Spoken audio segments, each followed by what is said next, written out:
independence in marketing can mean many things. And to me, it actually means, okay, first of all, I don't think that marketing can operate in a silo or in a vacuum.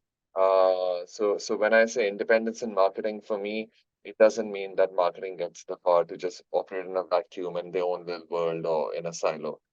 Um, so I think marketing in today's digital economy era is a P&L driver, which means that they have to work in relation and tight partnerships with all the business functions. So over there, I'm not a when I look at independence, that's not what I look at.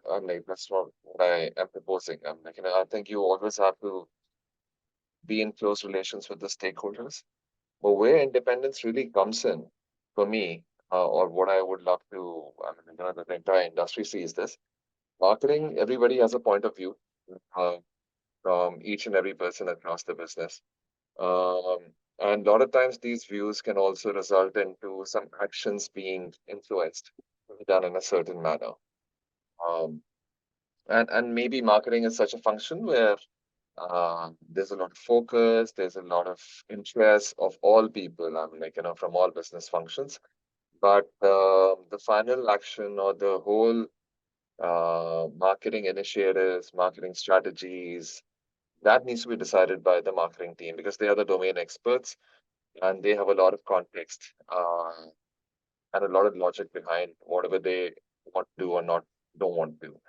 So I think for me, independence really comes in at a point where people are not dictating or not influencing what needs to be done. But I think independence for me doesn't mean that like marketing has its own direction. That this is what we'll be doing, which is disassociated from the business realities or the company's realities.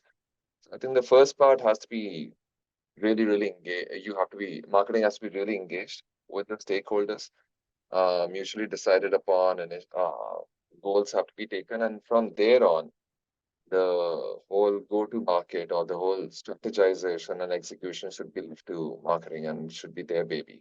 Absolutely. This might just sound a little bit cliche, but it's super critical that the right environment. Um, I think if you are not really having an environment where the person whom you're working with um, feels welcome, but more than feeling welcome, feels secure enough that a couple of mistakes are not going to uh, make that person seem redundant or feel redundant in the system. So I think that is super crucial, where even like a subpar performance uh, can be understood as long as the right intent and the uh, homework was done. I think so. The culture is definitely the first thing. The second thing that I would say is a lot of times what happens is that there's an information asymmetry. What I mean by that is maybe at the CXO level, everybody understands what needs to be done uh, from a not just from a short-term perspective, but also from a long-term perspective. A lot of times, the information doesn't flow in the same way to the teams below, and because of which they are not able to understand what they need to do with the perspective that like the top management might have, which compels them to just like execute rather than think on their own and strategize on their own. If they were to understand what is the bigger objective and why we are doing whatever we are doing, then I think truly independent thoughts come through. Um, the third thing is very frankly, I'm investing in uh, the the skill sets of people. I personally think it's the most dynamic and the most fast moving all of all business functions in any company. And if you have like a team, which is not getting their skill set up to date, uh, then they'll again also be very wary of innovation or taking decisions and activations on their own. Today, the media ecosystem or the consumer behaviors are so different from what they used to be. Till the time the entire marketing team doesn't move together, you're not going to see big results coming through. And if the big results don't come through, then people are also like risk averse and don't really like, go for like, okay, let me take decisions which are like, not really coming from the same playbook only, but then also there's a similar, there's some sort of innovation also coming through.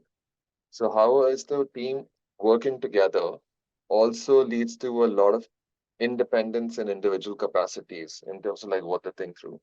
The fact that you'll move faster, you'll move infinitely faster if you are like, operating independently.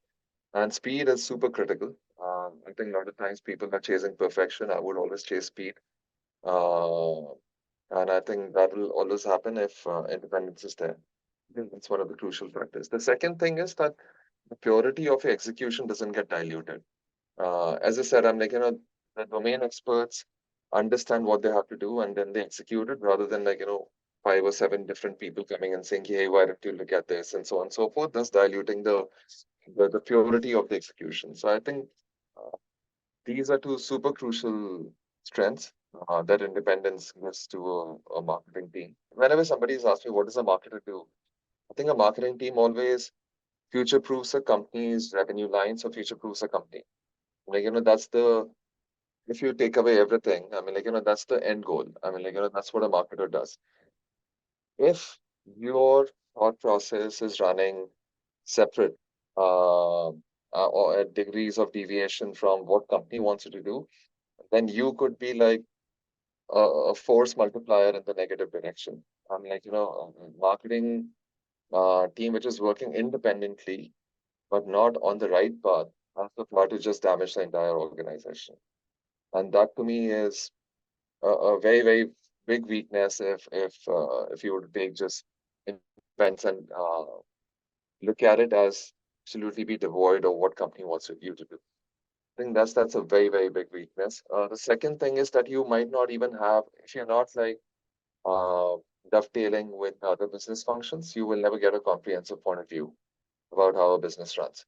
And today, marketer is not about just comms and media and so on and so forth. They're growth professionals. So you have to understand product, finance, customer experience, customer support, and so on and so forth.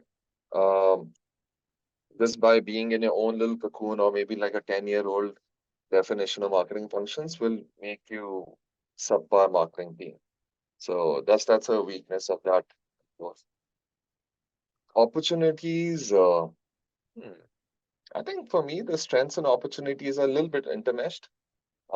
Because the same strengths, I mean, like, for me, are opportunities also that you can run faster, or the execution is absolutely uh, puritanical in its approach. Today, marketer has a seat at the table more than ever before because of marketers being P&L drivers. If you abuse the independence that comes your way, you might be doing a disservice to the entire marketing function and to the future marketers also because they are going to be disenfranchised from that mm, high table that you've got access to.